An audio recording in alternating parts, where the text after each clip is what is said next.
pretty good, right? Thanks. We're pretty far into this 2-day tour. We started last night in Nashville. We're rounding it up in about 25 more minutes. I bet you're ready to get home, huh? Whew. Homesick, right? We're Sect from many different places, but it's nice to be back here. So thanks to this place for having us here, and everybody that did this show. And everybody that does any show in any fucking space. We have to, the spaces that are friendly to our world, you gotta take them and give them love while you have them. This is a song called Day for Night from a record that came out last year. And this is about having problems that are mental and that are chemical, kind of drowned out with pharmaceutical pseudo solutions, which, to be really fair, sometimes you need. when you really need. But then what? Because they kind of go on, and they're not made to fix a problem, they're made to let you go on in spite of it, which is temporary, but then it leaves you saddled, not only solving the first thing, but having a new thing that you have to then get back to zero. So for anybody that tries to take shit into their own hands, whatever that means to you, this is for you.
Thanks a lot.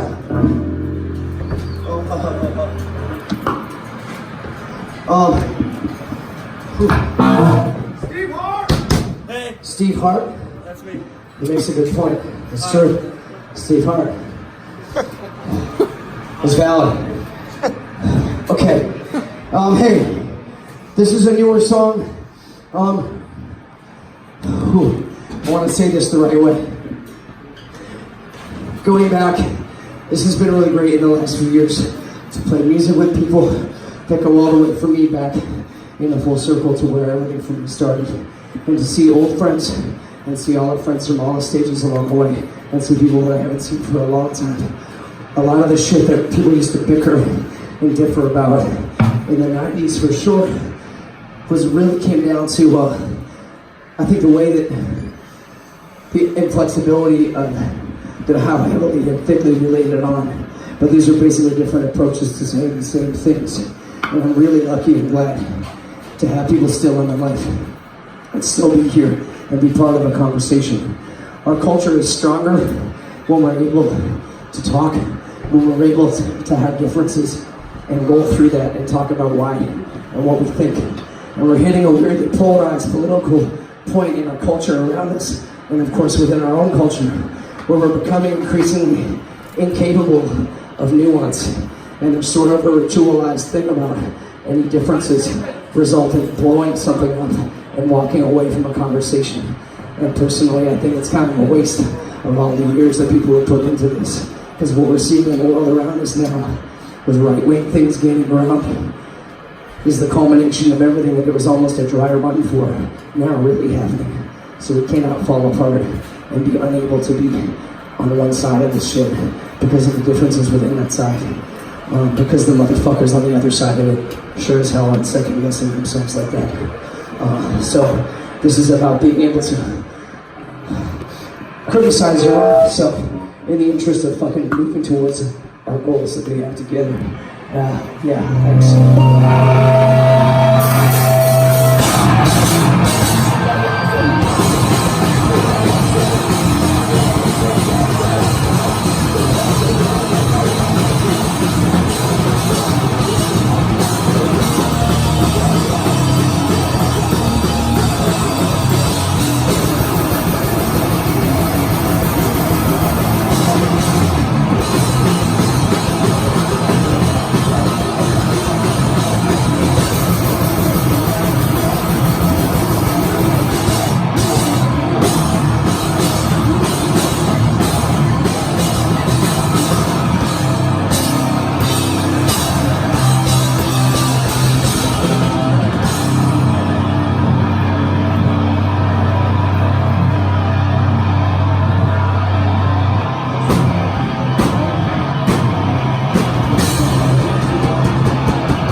Thanks a lot.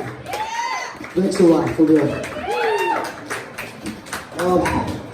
This is our last. So thank you to everybody involved in tonight, and thanks for coming out on a rainy ass Sunday night. This is our last song. Okay, here we go. Go vegan! What? Go vegan! What? Go vegan! I already went! Yeah! I went. 1994, when we had to eat these shitty little squares of melted plastic tasting shit and pretend it tasted like cheese. And now we have 7-layer fucking beef burritos, nacho pizzas, on tater tots, and we deserve it. And we deserve it. My B12 and iron survived, so I can live to see this moment. So fuck them, you're right. You preach, you're right on. Okay, this is a song called Sectxvx. I imagine a lot of people in this room are at some point, or were, or are, on some end of the spectrum of people that do or don't do substances. However far you take it, however you have to define it. It's not a fucking contest. It doesn't make you better than anybody. It doesn't make you puritanical. I grew up doing a lot of shit that I had to stop. Not because of any heroic bullshit, but because I have no fucking moderation. And I have shit in my family and in my own past. And I have enough of a trouble with coping mechanisms now. And it's not that those things wouldn't work. They're right there all the time. And I have dreams about smoking cigarettes to this day when I get stressed out. The thing is, we've lost a lot of friends, whether you're straight edge or not, whether you used to be and now you're not, vice versa. Don't fucking care. Doesn't make my life any better. It doesn't make me awesomer. I'm not a fucking Aztec warrior. I don't eat the heart of my fucking friends to start changing their lifestyles and absorb their powers. I just lose a friend in my life, and I fucking hate it. And this is about losing somebody that miscalculated what they could get away with and grew up doing this with us. And, you know, for every 3 or 4 people that can do that, and most of you can, and good, but you have to really look out for your friends, and you have to look out for yourself.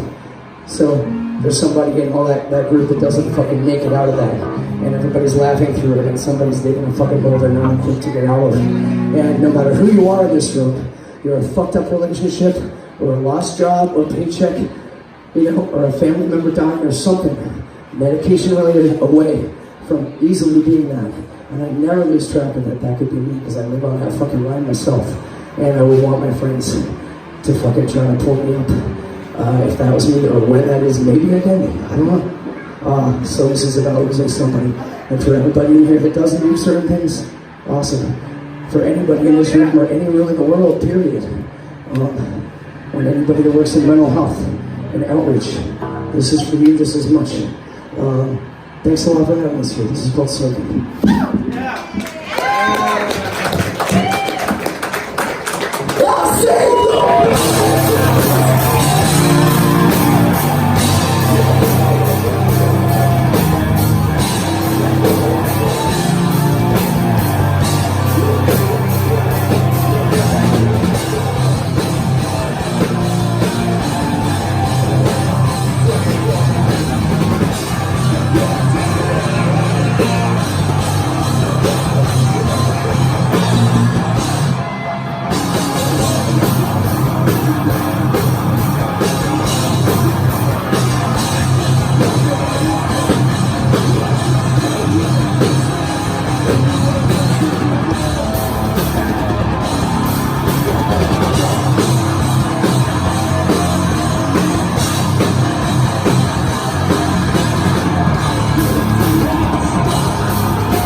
hope we see you soon. Bye.